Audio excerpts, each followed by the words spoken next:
pa rin sila ng butas talaga, hindi, ginaya pa rin yan. So, alam mo yun, kahit minsan, gusto nating maayos yung intention natin, yung purpose natin, pero parang hahanapin pa rin talaga nila yun. Hahanapin pa rin talaga nila yun. Hahanapin pa rin talaga nila yun. Mga kapenyo, tirahin na natin itong may init na issue ngayon. Pasok, intro!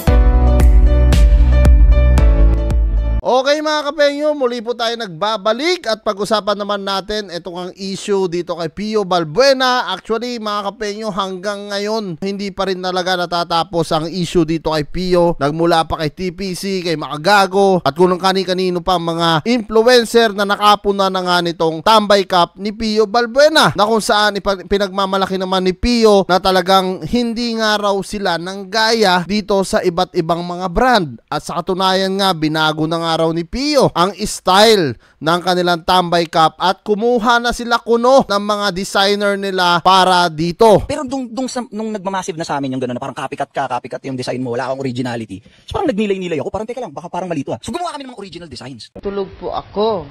Siguro, umiral siguro yung kadimonyo ng aking kamay. Gumalaw. Talagang kumuha ako ng mga designers na okay, marunong. Sa totoo lang mga kaumar ko, yung mga nakikita nyo na mga disenyo ng Tambay Cup o ng Tambay brand, mga kaumar ko, original yan.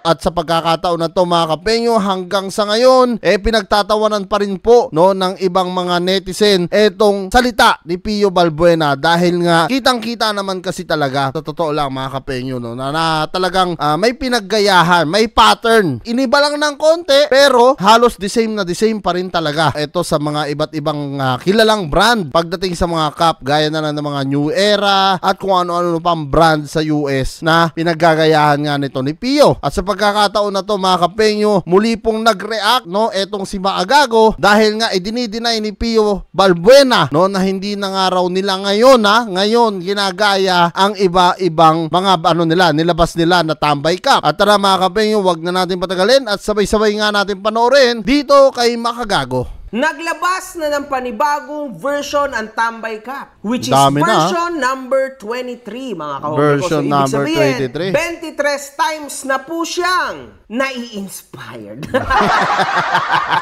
Gusto naman, MJ, tanda-tanda na natin. Taragis 23 na version ha. Nai-inspire pa rin siya po.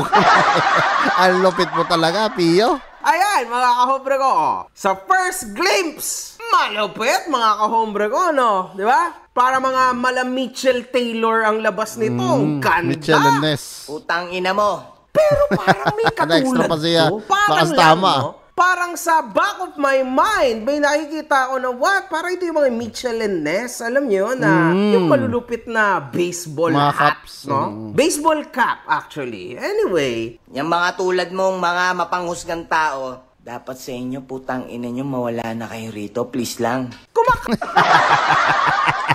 Kaya lakas tama ako natatawa yung mga pinapasok ni MJ yung intro, no? Ngayon ang balita na muling ginaya na naman, ayun nga, ng mga brand ang disenyo ni Pio. Mga kahombre ko, parang baliktad ata, ano? Ginaya ng araw ng mga brand ang disenyo ni Pio. Sama po ng loob, no? Kasi imagine ninyo, yun pong mga New Era, Mitchell and Ness, in this case, NASCAR, lahat po ng mga brand na yan, mga kahombre ko, NBA, ginagaya po nila ang Tambay Cup. Nagbaliktad na ang panahon ngayon, mga kapenyo. And nagtataka ako, Pio, bakit hindi ka magkaso sa mga ito? This is for real. A copyright. Grabe mga kapenyo, oo nga, copy talaga, no? Iniba lang ng konti yung disenyo, pero talagang dun sa cup, gayang-gaya, kahit yung dito mismo, kulay blue, tapos yung pagka-stripe niya na white and black, no? Talagang kung maipapansin nyo, gayang-gaya talaga mga kapenyo. Iniba lang ng konti. Infringement sa'yo, man. Diba, lalo na nakapatent ka for sure. So, dapat, oras mo na to, Pio, para magkaso ka. Kasi, look, ginaya nila ang Tambay Cup design, mga kahombre ko, look. Gago talaga. Si Makagago. Ginaya raw yung Tambay Cup eh. Oh. 2, 3, 4, and so on and so forth, mga kahombre ko. Sobrang dami pong naging panggagaya ng New Era Cup, NASCAR, NBA, kung ano-ano, Tanduay, ginaya rin si ang Tambay. Grabe, mga kahombre ko. Sobrang tindi po ng mga panggagaya nila sa Tambay Cup. So, wala kayong Diyos. man, Pati lanay na lakas tama na extra na rin ha. kung ako sa'yo, you need to move. Do something about this. Pero kakalat ninyong poki ng ina nyo. Ayun. Ang lutong nun ha. Yun po sa AI. This image shows a New Era Texas Rangers Baseball Cup. Likely a Grabe mga kapenyo, kahit pala sa AI, no, pag sinearch mo yung Tambay Cup ni Pio Balbuena, yun na rin po talaga yung lumalabas, no, sa Google. Kumbaga parang similar na siya talaga sa mga New Era Cups. Cooperstown Collection 5950 fitted hat featuring a vintage style logo. So, in short, mga kahombre ko, ang sakit po ano na even yung AI, no, pag pina-check mo, mga kahombre ko, ang lumalabas Yun na, yung cup na yun. gumaya na brand kay Pio. Utang ina, lupit doon, gumaya na brand ha. So, there's something wrong about this, mga kahombre ko. Sana naman, mga kahombre ko, literal na magkaroon po ng katarungan ang talento at ang visual ni Pio pagdating sa mga designs ng kanyang brand. Alam niyo, Grabe nga naman kasi mga kapenyo, version 23 na, no? Pero the same pa rin and the same yung mga ginagawang caps, no? Kumbaga walang pagbabago, almost the same pa din sa mga pinaggayahan talaga. yun, because he deserves a big recognition sa buong mundo bilang super duper over na biggest ever designer, mga kahombre ko sa Natatawa si tsura ni MG po biggest designer ha. ng mundong ito. Ang kapal ng mukha, ano?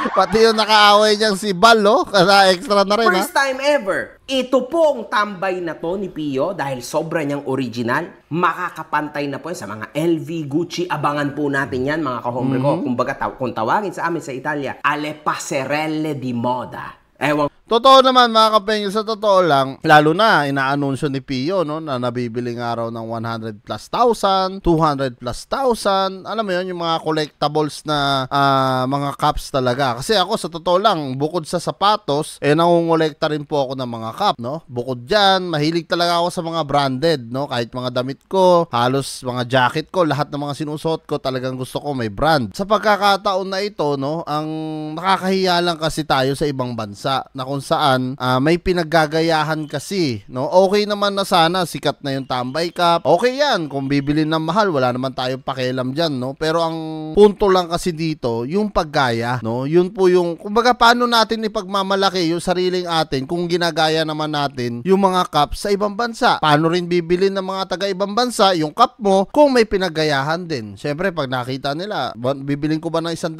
to? Katulad lang to ng tagwa 1,000 plus o 3,000 plus na New Era. Diba? Ba't ka pa bibili na dito ka na sa original talaga. So yun din yung pinupunto rito ni mga agago, mga kapengyo, no? Kung bakit, alam mo yun, ina-advisean niya etong si Pio. The biggest! Tumatanggap ka. Netong nakaraan, tumanggap ako. Kasama si Nico David, tumanggap kami. Aha. Di ba siya? Nadamay ka. Damay, no? Shoutout kay Nico Nadamay David. din. Ayos. Tangina mo, Nico David, ha? Masama po ang magsinungaling. Images don't lie. Pakitaan nga natin ng mga original yan. Oh, di ba? Ginaya ba yun? Eto pa. Ginaya ba yan? taragis. Eto pa. Ginaya ba yan? Siyempre hindi. Inspired. Mga Inspired. demonyo, lalo na ikaw makagago ka, puta ka! Pero Ang lutong ng mga mura ng nanay nila kasi tama kay makagato. ngayon, mga kahombre ko, original na. Tumahimik ka.